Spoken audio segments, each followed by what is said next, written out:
हरे कृष्णा। आजानुलंबितभुजो कनकावदाता संकीर्तनैकपितरो कमलायताक्ष विश्वम्भरो द्विजवरो युगधर्मपालो वन्दे जगत्प्रियकरौ करुणावतारो। हे कृष्ण करुणा सिंधो दीनबंधो जगत्पते गोपेश गोपिका कांत राधा कांत नमोस्तुते। तप्त कांचन गौरांगी राधे वृंदावनेश्वरी वृषभानुसुते देवी प्रणमामि हरिप्रिये। भक्त्या विहीना अपराधलक्षये क्षिप्ताशकामादितरङ्गमध्ये कृपामयि त्वां शरणं प्रपन्ना वृन्दे नुमस्ते चरणारविन्दम्। जय श्री कृष्ण चैतन्य प्रभु नित्यानंदा श्री अद्वैत गदाधर श्रीवासादि गौर भक्त वृंद। हरे कृष्ण कृष्ण कृष्ण हरे हरे हरे राम राम राम हरे हरे। सर्वप्रथम भगवान के अभिन्न प्रकाश विग्रह श्री गुरुपाद पद्म पूज्यपाद दंडी स्वामी अष्टोत्तर सत शिष्य मद भक्त प्रसाद विष्णु गोस्वामी गुरुदेव महाराज के पावन श्री चरण कमलों में असंख्य कोटि दंडवत ज्ञापित करते हुए उनकी अहेतुकी कृपा प्रार्थना करती हूँ। वे अपने कृपा वर्षण करें जिससे निज कर्ता अभिमान भाव को छोड़कर एकमात्र उनकी वाणी के वाहक के रूप में अपना परिचय दे सकूं। परम गुरुदेव नित्य लीला पृष्ठो विष्णुवास भक्ति दयित माधव गोस्वामी महाराज परमेष्ठी गुरुदेव जगत गुरु भक्ति सिद्धांत सरस्वती गोस्वामी ठाकुर प्रभुपाद व समस्त गुरु परंपरा जय युक्त हो। सपार्श श्रीमन नित्यानंद प्रभु श्री गौरहरि वृंदावन बिहारी श्री राधा गोपीनाथ भगवान जय युक्त हो। वे हम सभी पर अपनी कृपा वर्षण करे जिससे भगवान के पवित्र नाम और हरि गुरु वैष्णव सेवा में हम सभी की रुचि उत्पन्न हो सके। आज अति ही पावन तिथि है, श्री एकादशी तिथि, माधव तिथि, जो भगवान माधव को अतिशय प्रिय है और जो इसका पालन करते वे भी भगवान माधव को अतिशय प्रिय हो जाते हैं। ऐसी माधव तिथि में ऐसे ही भगवान माधव के लीला प्रसंगों को हम श्रवण करते हैं। श्रीमद् भागवतम के अंतर्गत दसम स्कंद अष्टम अध्याय और सप्तम श्लोक से आज हम प्रारंभ करने जा रहे हैं। 7वें श्लोक से। ओम नमो भगवते वासुदेवाय। ओम नमो भगवते वासुदेवाय। ओम नमो भगवते वासुदेवाय। श्रीगर्ग उवाच यदूनामहमाचार्यः ख्यातश्च भुवि सर्वदा सुतं मया संस्कृतं ते मन्यते देवकी सुतम। गर्ग मुनि ने कहा, हे नंद महाराज, मैं यदुकुल का पुरोहित हूँ, यह सर्व विदित है। अतः यदि मैं आपके पुत्रों का संस्कार संपन्न कराता हूँ तो कंस समझेगा कि वे देवकी के पुत्र हैं। कल के कक्षा में हमने श्रवण किया, गर्गाचार्य जी से नंद महाराज निवेदन करते हैं कि आप तो भूत भविष्य वर्तमान सब जानने वाले हैं, कृपया मेरे इन बालकों का, जो दोनों बालक हैं, रोहिणी माता के पुत्र और यशोदा जी के, इन दोनों का आप संस्कार कीजिए। फिर गर्गाचार्य जी कहते हैं कि मैं तो हमेशा से ही जो यदुकुल है, जो वसुदेव जी का वंश है, मैं उनका पुरोहित हूँ। अगर मैं आपके यहाँ कुछ ऐसा कार्य करता हूँ संस्कार, तो अगर कंस को पता चला तो वो इस प्रकार से संदेह कर सकता है कि मैंने क्यों संस्कार किया। इसका मतलब ये जो देवकी जी हैं उनके पुत्र हैं।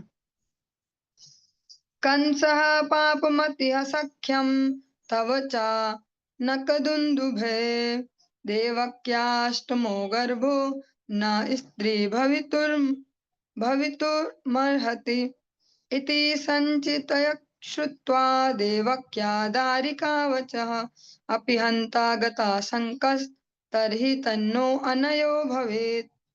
कंस बहुत बड़ा कूटनीतिज्ञ होने के साथ ही अत्यंत पापी है। अतः देवकी की पुत्री योग माया से यह सुनने के बाद कि उसके मारने वाला बालक अन्यत्र कहीं जन्म ले चुका है, और यह सुन चुकने पर कि देवकी के 8वें गर्भ से पुत्री उत्पन्न नहीं हो सकती, और यह जानते हुए कि वसुदेव से आपकी मित्रता है, जब कंस यह सुनेगा कि यदुकुल के पुरोहित जो मैं हूँ, मेरे द्वारा संस्कार कराया गया है, तो इन सब बातों से उसे निश्चित रूप से संदेह हो जाएगा कि जो ये आपका बालक है ये देवकी और वसुदेव का पुत्र है। तब यह इसको मार डालने के उपाय करेगा और यह महान विपत्ति सिद्ध होगी। गर्गाचार्य जी इसको बड़े गंभीरता से लेते हैं, हर पक्ष से इसको समझकर, और इस प्रकार से नंद महाराज से कह रहे हैं। वो सारी आशंकाएं देखते हैं क्या क्या हो सकता है।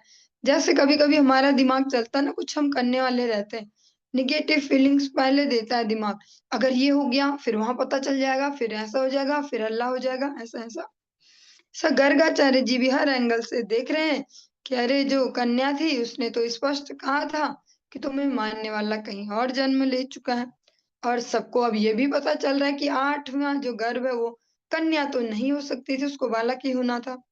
और अगर कहीं से ये न्यूज पता चली कि मैंने यहाँ संस्कार करवाए हैं बालकों के, तो कहीं ना कहीं वो कूटनीतिज्ञ है और साथ साथ अत्यंत पापी। कूटनीति से ये जान लेगा, ये समझेगा कि ये वसुदेव जी का बालक है, और पापी होने के कारण इसको हानि पहुंचा सकता है। श्रीनंद उवाच अलक्षितो अस्मिन् रहसि मामकैरपि गोव्रजे कुरु द्विजाति संस्कारं स्वस्ति वाचन पूर्वकम्। नंद महाराज ने कहा, हे महामुनि, यदि आप सोचते हैं कि आपके द्वारा संस्कार विधि संपन्न कराए जाने से कंस सशंकित होगा, तो चुपके से वैदिक मंत्रोच्चार करें और मेरे घर की इस गौशाला में ही यह द्विज संस्कार पूरा करें, जिससे और तो और मेरे जो निकटस्थ संबंधी हैं वे तक न जान पाए कि यह संस्कार संपन्न हो गया, क्योंकि इसे संपन्न करना आवश्यक है। जो संस्कार हमारे सनातन संस्कृति में 16 संस्कारों का वर्णन होता है, इनमें से जो नामकरण संस्कार या द्विजाति में प्राप्त होना जो संस्कार है, नंद महाराज चाहते हैं कि ये तो बहुत ही अनिवार्य है, और अगर आप जैसे संत को भगवान ने यहाँ भेजा तो आपके द्वारा ही हो जाए तो अति उत्तम है। अगर आपको ऐसा भय है कि कंस को पता चलेगा, तो हम गौशाला में करेंगे और चुपके से आप बस धीरे धीरे मंत्रोच्चार कर देना और संस्कार हो भी जाएगा। जो मेरे बहुत ही निकटस्थ, बहुत ही क्लोज जो सर्कल है, उनको भी पता नहीं चल पाएगा कि ऐसा कुछ संस्कार हमने संपन्न करवाया। श्री शुक उवाच एवं संप्रार्थितो विप्रः स्वचि कीर्षितमेव तत् चकार नामकरणं गूढ़ो रहसि बालयोः। श्रील सुखदेव गोस्वामी ने आगे कहा, जब नंद महाराज ने गर्ग मुनि से विशेष प्रार्थना की कि वे जो कुछ पहले से करना चाहते थे उसे करें, तो उन्होंने एकांत स्थान में भगवान श्री कृष्ण तथा श्री बलराम का नामकरण संस्कार संपन्न किया। जो नामकरण संस्कार है वो भी, उसकी भी अपनी विशेषता है। और शॉर्टकट में आजकल तो कर लेते हैं, पहले से नाम सोच लो, वो भी आवश्यक है। किंतु जो एक पद्धति है संस्कार की, वो भी, उसको भी संपादित करना अत्यंत आवश्यक है। इन संस्कारों से हमारे जीवन में जो भौतिकतावादिता है, भौतिकवादिता वो कम होते जाती है। हम कहीं ना कहीं खुद को भगवान से जुड़ा हुआ समझते हैं। इसीलिए 16 संस्कारों का जो अनिवार्य रूप से वर्णन किया गया, इसके अतिरिक्त अन्य और भी हो सकते हैं, जितने ही करना चाहे उत्सव तो भगवान के, किंतु 16 संस्कार अत्यंत महत्वपूर्ण बताए गए।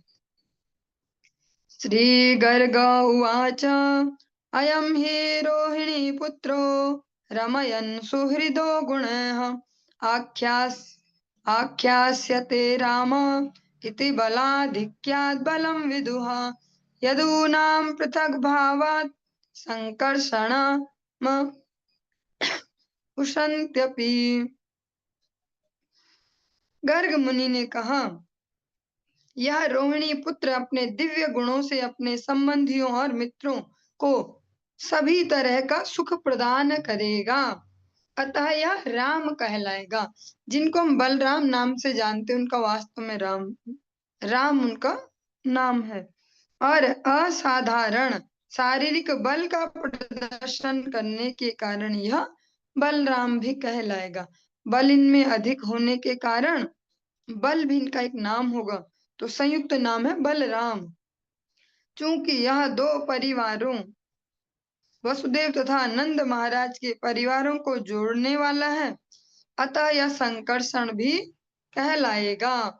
जो सामने से अभी गर्गाचार्य जी इस बात को कह रहे हैं, वो किस भाव से कह रहे हैं कि रोहिणी जो माता है वे पत्नी है वसुदेव जी की, पर रहती है नंद महाराज के यहाँ। जब वसुदेव जी को बंदी बना लिया है वहां कंस ने, तो उनकी जो पत्नियां हैं वो अलग अलग स्थानों पर रहती हैं, छुप करके ऐसे अलग अलग, जो उनके शुभ चिंतक है उनके संरक्षण में। रोहिणी माता रहती है नंद बाबा के यहाँ। तो अभी जो प्रत्यक्ष दिख रहा है कि ये यहाँ रहती है, पर उनकी पत्नी है इनके संरक्षण में, इस भाव से गर्गाचार्य जी कह रहे हैं ये दोनों परिवारों को जोड़ता है, हाँ, वसुदेव जी के और आपके, इसलिए संकर्षण कहलाएगा, एक ब्रिज का काम कर रहा है। लेकिन अलक्षित भाव में समझे तो यह देवकी जी के पुत्र है और आकर्षण होकर रोहिणी माता के गर्भ में आए, इसलिए संकर्षण, किंतु इसको उन्होंने वहां पर प्रकट नहीं किया।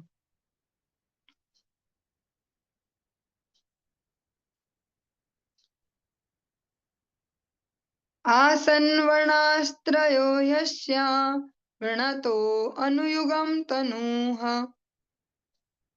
शुक्लो रुक्तस्तथा पीत इदानीं कृष्णतां गतः।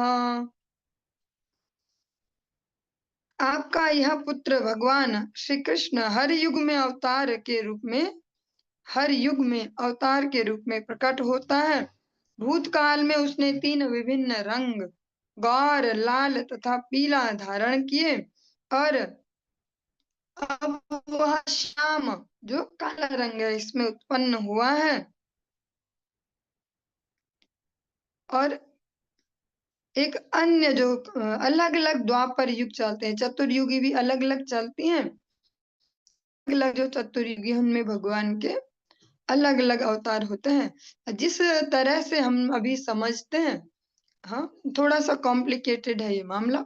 जैसे हम समझते हैं, हमने सुना है 4 युग होते हैं और इसमें भगवान ऐसा अवतार लेते हैं, ऐसा ऐसा, लेकिन ये स्पष्टतया ऐसा नहीं है। ये एक पूरा सर्कल है अलग अलग चतुर्युगियों का। अलग अलग चतुर्युगियों के कौन से द्वापर में स्वयं भगवान श्री कृष्ण आएंगे या कभी अपने अंश अवतार को भेजेंगे, वो अलग अलग होता है। जो इस समय हम सभी उपस्थित हैं जिस कली काल में, इसको धन्य कली भी कहा गया, क्योंकि इससे जस्ट पहले जो द्वापर गया इसमें स्वयं भगवान श्री कृष्ण ही लीला करने आते हैं, और इस कलयुग और की प्रथम संध्या में स्वयं भगवान गौर सुंदर अपने वास्तविक स्वरूप में यहाँ आते हैं, इसलिए इसको धन्य कली भी कहते हैं। इसीलिए इसमें पापाचार अनाचार तो बढ़ रहा है, पर साथ साथ भगवत भक्ति का प्रचार प्रसार भी बढ़ रहा है। यहाँ आवश्यक नहीं है कि हम मरते जाएं, जन्म लेते जाएं, कर्मफल भोगते जाएंगे, फिर घोर कलयुग भी देखेंगे। यह जो सूक्ष्म बुद्धि वाली जीवात्माएं हैं, वो जितना शीघ्रातिशीघ्र गुरु पदाश्रय लेकर भगवत भक्ति को संपन्न करते, उतना जल्दी इस कलयुग से प्रस्थान कर सकते हैं। नित्य लीला पृष्ठो विष्णु आशीर्वाद भक्ति प्रमोद पुरी गोस्वामी महाराज वो स्पष्ट कहते हैं, जो सुकृत आत्माएं होती हैं वे बहुत ही शीघ्र गुरु पदाश्रय लेकर भगवत भक्ति में लग जाते हैं। वो वेट नहीं करते कि बुढ़ापा आएगा, घर वाले बोलेंगे कर कर मत करो, जाओ कहीं कीर्तन में जाओ, सत्संग में जाओ। ऐसा बहुत शीघ्र जो सुकृत आत्माएं हैं उनके बहुत जल्दी गुरु पदाश्रय उनके हो जाते हैं। गुरु पदाश्रय में जल्दी से लग के भगवत भक्ति में लगते हैं, टाइम वेस्ट नहीं करते। यहाँ सालों साल इस जड़ जगत में मरे खपे और फिर फ्रस्ट्रेशन में आके तब भक्ति सोचे, ऐसे उनके विचार है। हम उसको ही रिपीट कर रहे हैं। अन्य द्वापर में वह सुख के रंग में जो तोते जैसा हरित वर्ण है, भगवान श्री रामचंद्र के रूप में उत्पन्न हुए। अब ऐसे सारे अवतार भगवान श्री कृष्ण में एकत्र हो गए हैं। गर्गाचार्य जी भगवान के अलग अलग युगों में अलग अलग वर्णों का वर्णन कर रहे हैं। कभी भगवान किसी वर्ण में आते हैं, कभी किसी वर्ण में। प्रागयं वसुदेवस्य क्वचित् जातस्तवात्मजः वासुदेव इति श्रीमान अभिज्ञाः संप्रचक्षते। अनेक कारणों से आपका यह सुंदर पुत्र पहले कभी वसुदेव के पुत्र के रूप में प्रकट हुआ था। अतएव जो विद्वान हैं वे इस बालक को कभी कभी वासुदेव कहते हैं। गर्गाचार्य जी अलक्षित भाव से अप्रत्यक्ष रूप से ही सब कुछ बता रहे हैं भगवान के बारे में कि कभी यह वसुदेव का भी पुत्र हुआ है, इसलिए वासुदेव भी इसका नाम होगा।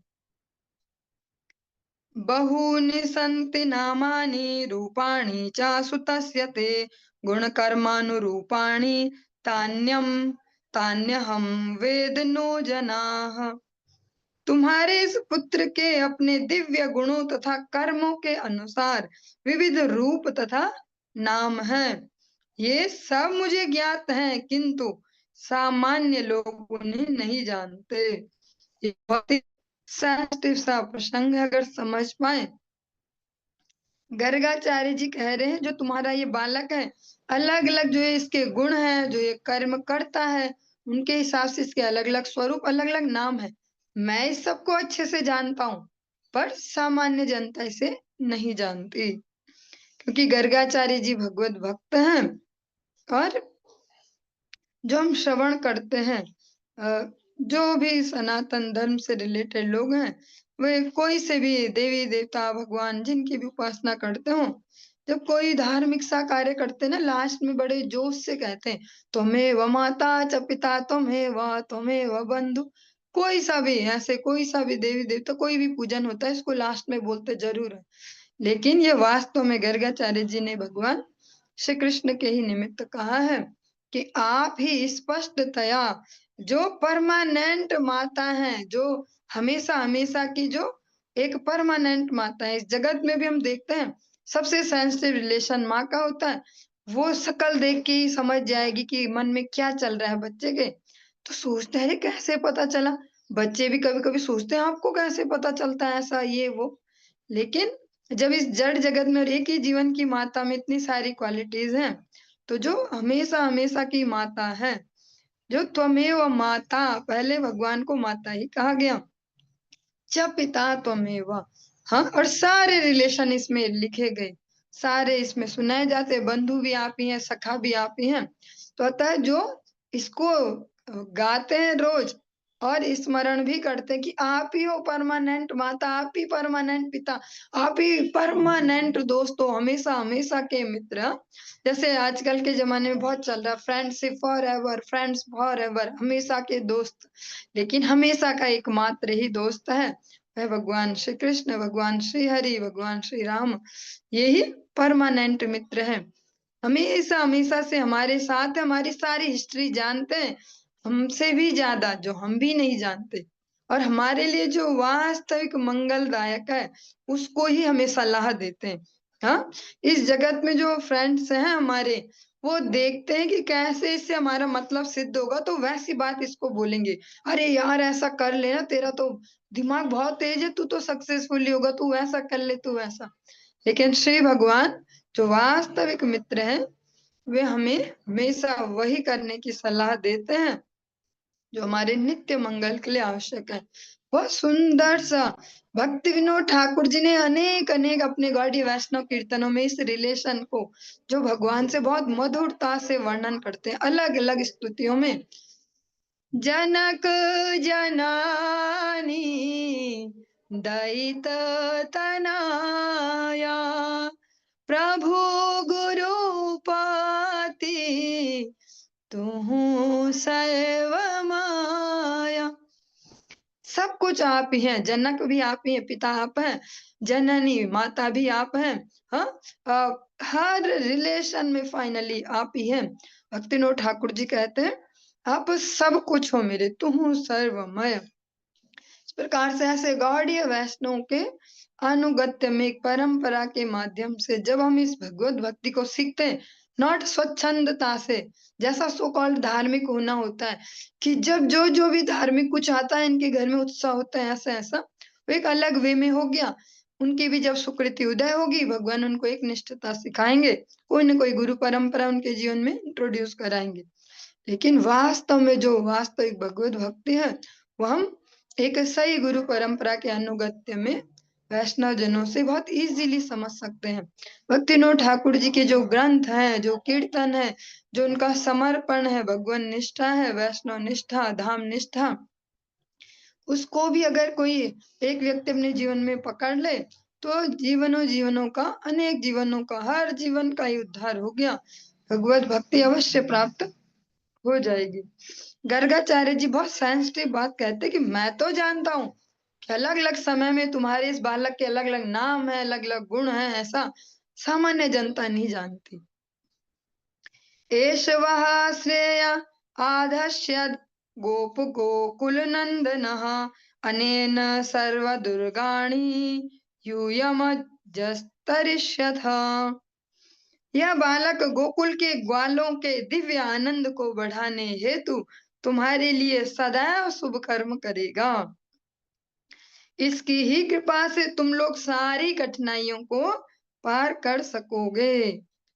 नंद महाराज जी को ऐसा गर्गाचार्य जी भी बालक के गुण, उनके भविष्य, वो सब बता रहे हैं कि ये गोकुल के जो ग्वाल बाल है उनके आनंद को बढ़ाने के लिए जो कुछ भी करेगा, समझ सकते हैं कि निकट भविष्य में चाहे वो चोरी है, चाहे वो ऐसा वैसा, जो जो भी, पर वो उनके आनंद के लिए और तुम्हारे लिए भी अच्छा ही होगा। हाँ, ताकि अभी से बता देंगे तो बाद में ज्यादा परेशान नहीं होंगे। जब भगवान उधमबाजी करेंगे, अलग अलग शरारतें करेंगे, तब परेशान नहीं होंगे कि गर्गाचार्य जी ने बोला था जो भी करेगा तुम्हारे लिए बढ़िया होगा। इसकी कृपा से तुम लोग सारी कठिनाइयों को पार कर सकोगे। जो जिनकी कृपा से सारी कठिनाइयां पार होती हैं, जो उनके शरणागत होते हैं, वे भी जिन परिवारों में हैं, उनकी ही वजह से भगवान उन परिवारों की भी नैया पार लगाते हैं।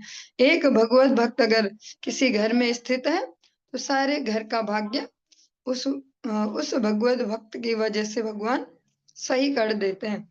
और जब वही एक भगवत भक्त अनेक अनेक जगह देखते हैं गायब हो जाए उस घर से, तो सारी विपत्तियां वहीं पहुंच जाती हैं। पुराणेन ब्रजपते साधवो दस्यु पीडिताः, अराजके रक्ष्यमाणा जिज्ञुर्दस्यून् समेधिताः। हे नंद महाराज, जैसा कि पुरातन इतिहास बतलाता है, जब अनियमित असक्त शासन था और इंद्र को अपदस्थ कर दिया गया था और लोग चोरों द्वारा सताए जा रहे थे, उस समय लोगों की रक्षा करने तथा उनकी समृद्धि के लिए यह बालक प्रकट हुआ। और इसने जो दस्यु हैं, जो चोर उचक्के जिनको कह सकते हैं, उनका दमन किया। इसी को ही श्रीमद् भागवतम के प्रथम स्कंद के तृतीय अध्याय में 28वें श्लोक में इस प्रकार से सुखदेव गोस्वामी जी कहते हैं, एते चांस कला पुंसा कृष्णस्तु भगवान स्वयं इंद्रारिव्याकुलम लोकम मृडयन्ति युगे युगे। जो इंद्र के शत्रुओं का दमन करने के लिए समय समय पर प्रकट होते हैं, ऐसे जो स्वयं अवतारी भगवान हैं, अवतार नहीं जो स्वयं है अवतारी हैं, कृष्णस्तु भगवान स्वयं, ऐसा वहां पर सुखदेव गोस्वामी जी ने कहा। और यहाँ पर जो गर्गाचार्य जी वे भी यही बात नंद बाबा को कहते हैं, समय समय पर जब इंद्र अपनी गद्दी से उनकी गद्दी उनसे छीन ली जाती है, लोग परेशान रहते हैं, तो ये प्रकट होकर उन दस्युओं का दमन करते हैं जो सामान्य जनता को दुख देते हैं। या एतस्मिन् महाभागा प्रीतिं कुर्वन्ति मानवाः नारयो अभिभवन्त्येतान् विष्णुपक्षानिवासुराः। देवताओं के पक्ष में सदैव भगवान श्री विष्णु के रहने से असुर गण देवताओं को हानि नहीं पहुंचा सकते। इसी तरह कोई भी व्यक्ति या समुदाय जो भगवान श्री कृष्ण के प्रति अनुरक्त है अत्यंत भाग्यशाली है, चूंकि ऐसे लोग भगवान श्री कृष्ण से अत्यधिक स्नेह रखते हैं, अतएव वे कंस के संगियों यथा असुरों,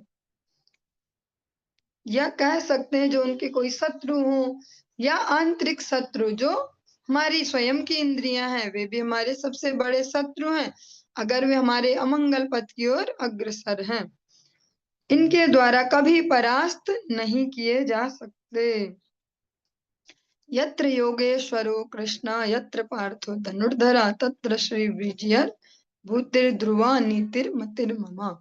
संजय इस बात को भगवद गीता को कंक्लूड करते हुए कहते हैं कि जहाँ भगवान श्री कृष्ण है, जहाँ भगवान के ने शुद्ध भक्त पार्थ हैं, अवश्य विजय श्री वही होगी। इसी बात को भी गर्गाचार्य जी कह रहे हैं कि जो भी इनकी शरण लेता है वे चाहे बाहर के शत्रु हो चाहे अपने भीतर के शत्रु हो, अपने ही मन अपनी इंद्रियां इनके द्वारा कभी पराजित नहीं होते। तस्मान्नन्दात्मजोऽयं ते नारायण समो गुणः श्रिया कीर्त्यानुभावेन गोपायस्व समाहितः। अतएव हे नंद महाराज, निष्कर्ष यह है कि आपका यह पुत्र नारायण के समान है। यह अपने दिव्य गुण ऐश्वर्य नाम यश तथा प्रभाव से नारायण के ही समान है। आप इस बालक का बड़े ध्यान से और सावधानी से पालन करें। गर्गाचार्य जी डायरेक्ट तो नहीं कह रहे कि ये स्वयं श्री भगवान है, घुमा फिरा के पर लगभग कह ही रहे हैं कि हाँ ये तब भी जन्म लेता है, ये ऐसा भी लगभग लगभग नारायण की जैसा आपका पुत्र बिल्कुल नारायण जैसा ही है। आप बहुत अच्छे से इनका लालन पालन करना। श्री शुक उवाच इत्यात्मानं समादिश्य गर्गे च स्वगृहं गते नन्दः प्रमुदितो मेने आत्मानं पूर्णमासीसाम्। श्रील सुखदेव गोस्वामी ने आगे कहा, जब नंद महाराज को भगवान श्री कृष्ण के विषय में उपदेश देकर गर्ग मुनि अपने घर चले गए तो नंद महाराज अत्यधिक प्रसन्न हुए और अपने आप को परम भाग्यशाली समझने लगे। कालेन व्रज ताल्पेन गोकुले राम केशव जानुभ्याम सह पाणिभ्याम रिंगमाणो विजहरतुः। कुछ समय बीतने के बाद जो श्री राम है, जो राम है और केशव है, राम केशवो, राम और केशव दोनों भाई अपने घुटनों तथा हाथों के बल ब्रज के आंगन में रेंगने लगे और इस तरह बालपन के खेल का आनंद उठाने लगे।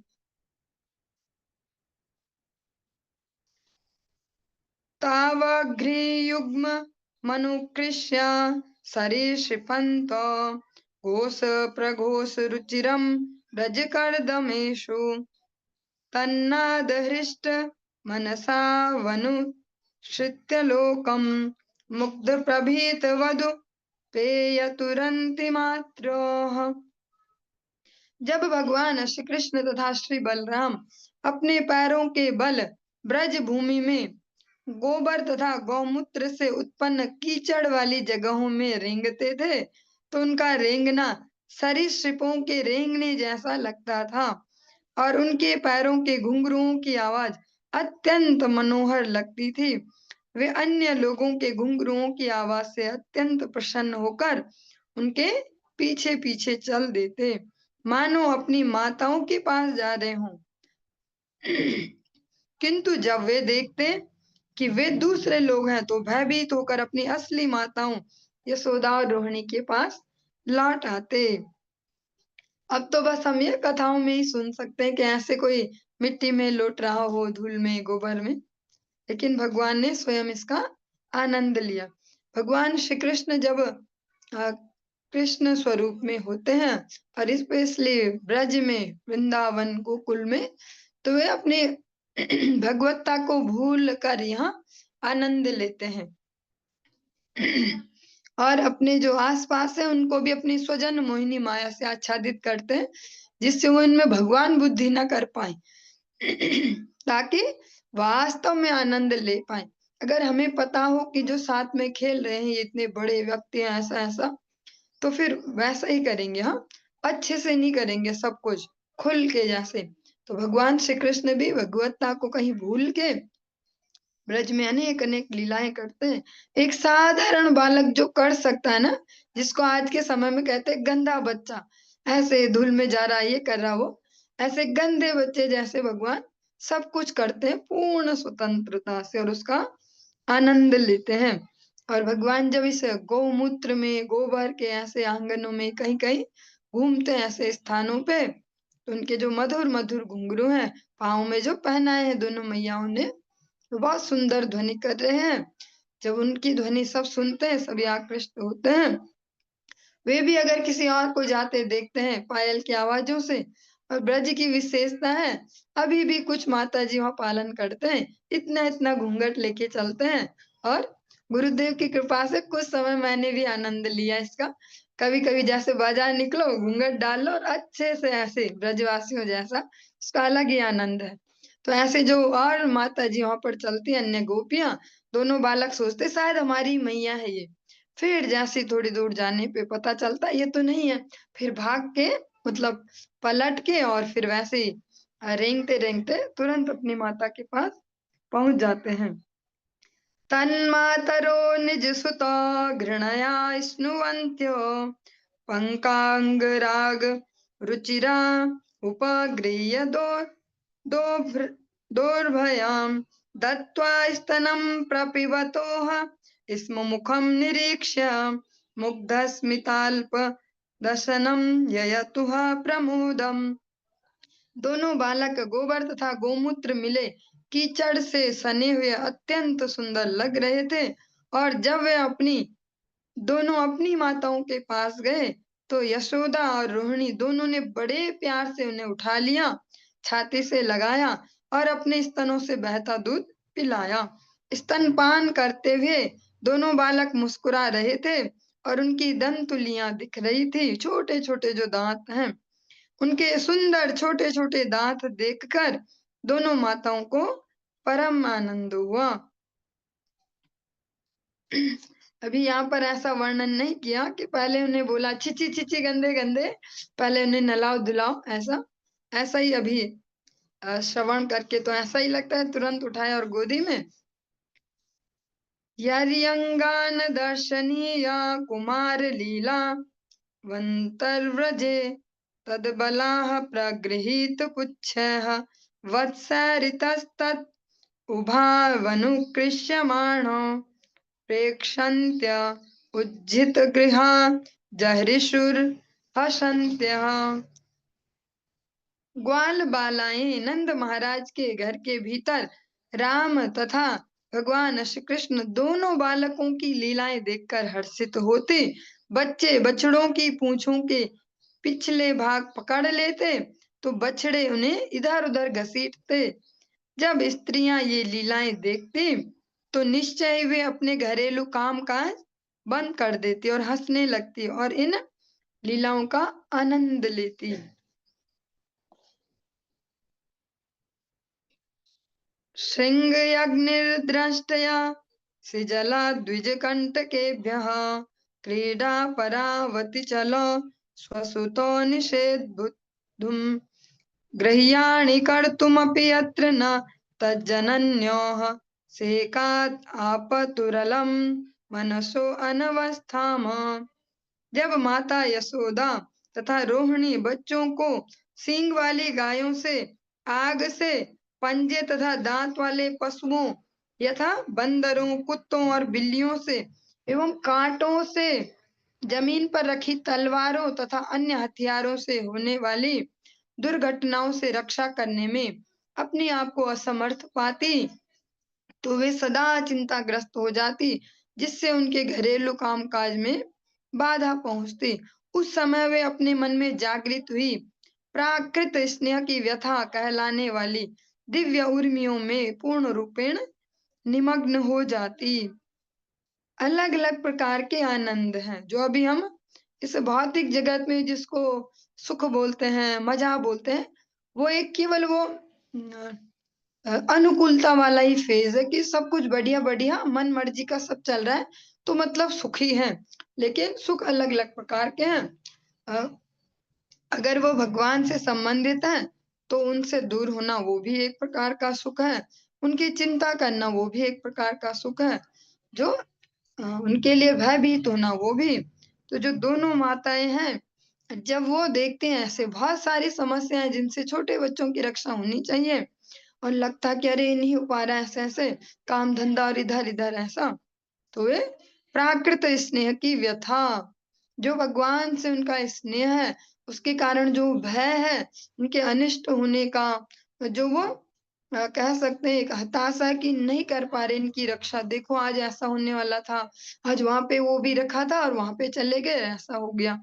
इस प्रकार से वे जो प्राकृत स्नेह की व्यथा, इसको नाम दिया गया शब्द, कहलाने वाली दिव्य उर्मियों में पूर्ण रूपेण निमग्न हो जाती, इस भाव में निमज्जित रहती, इससे ही वे आनंद देते। कालेनाल्पेन राजर्षे रामः कृष्णश्च गोकुले आघ्रिष्ट जानुभिः पद्भिर्विचक्रमतुरजसा। हे राजा परीक्षित, थोड़े समय में ही राम तथा भगवान श्री कृष्ण दोनों अपने पांवों के बल रेंगे बिना ही अपने आप गोकुल में सरलता से चलने फिरने लगे। अब वे थोड़ा थोड़ा चलने लगे अपने आप। ततस्तु भगवान कृष्णो वयस्यैर्व्रज बालकैः सह रामो व्रजस्त्रीणां चिक्रीडे जनयन्मुदम्।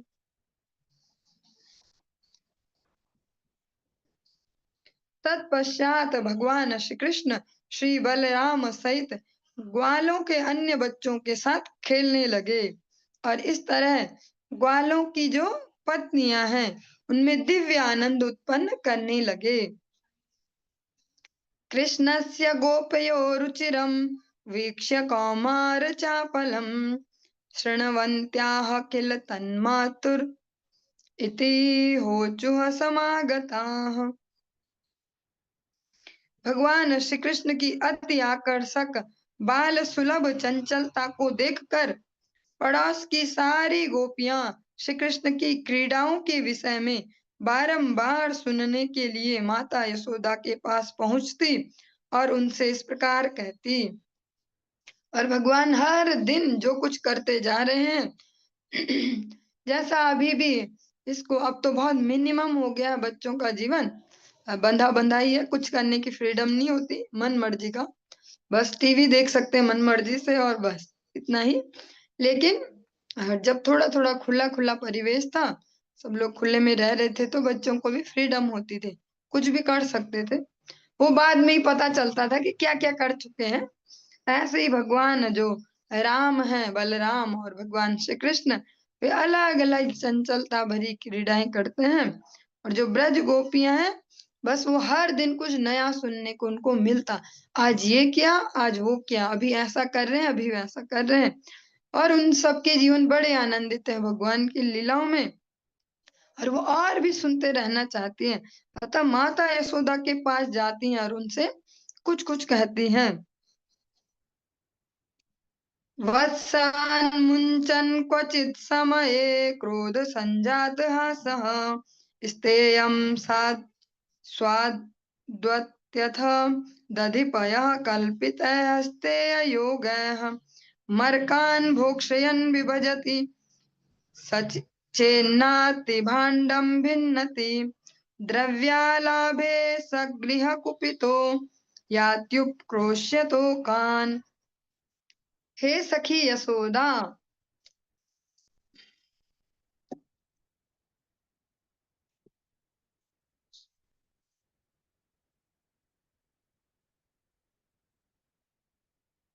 हे सखी यशोदा, आपका बेटा कभी कभी हमारे घरों में गाय दुहने से पहले आ जाता है। जब तक हमने दूध नहीं निकाला होता है तभी पहुंच जाता है और बछड़ों को खोल देता है। और जब घर का मालिक क्रोध करता है तो आपका बेटा केवल मुस्कुरा देता है। कभी कभी वह कोई ऐसी युक्ति निकालता है जिससे वह स्वादिष्ट दही, मक्खन तथा दधी दूध चुरा लेता है और तब उन्हें खाता पीता है। जब बंदर एकत्र होते हैं तो वह उनमें ये सब कुछ बांट देता है, और जब उनके पेट भर जाते हैं और वे अधिक नहीं खा पाते तो वह बर्तनों को तोड़ देता है, क्योंकि मिट्टी के बर्तन तब प्रयुक्त होते थे। कभी कभी यदि उसे घर से मक्खन या दूध चुराने का अवसर नहीं मिलता तो वह घर वालों पर क्रोधित होता है और बदला लेने के लिए वह छोटे छोटे बच्चों को चिकुटी काट कर, जैसे हम ऐसे चूंटी काटते हैं, उनको भड़का जाता है। और जब बच्चे रोने लगते हैं तो यह भाग जाता है। हस्त्रा हस्ताग्राह्ये रचयति विधिं पीठ कोलुकुलाद्य छिद्रं यन्तर्निहित वयुनः सिक्य भाण्डेषु तत्वित ध्वान्तागारे दृढमणिगणं स्वाङ्गमर्थ प्रदीपं काले गोप्यो यर्हि ग्रहकृत्येषु सुव्यग्रचित्ताः।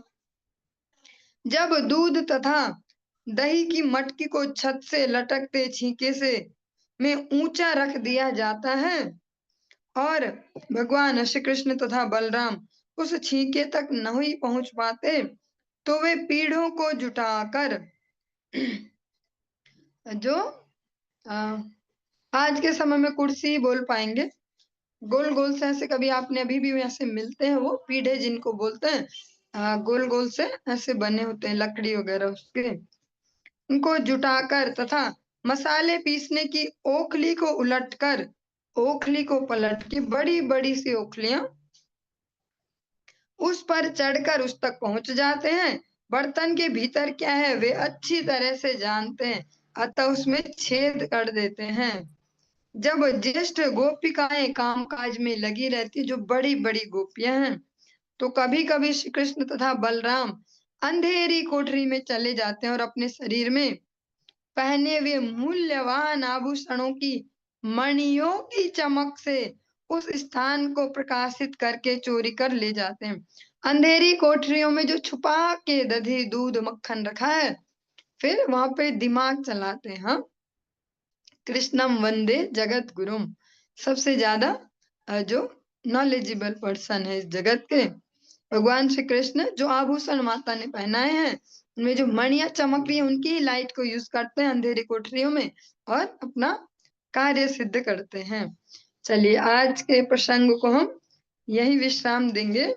इससे आगे भगवान की जो बाल सुलभ लीलाएं उनको हम कल की कक्षा में श्रवण करेंगे।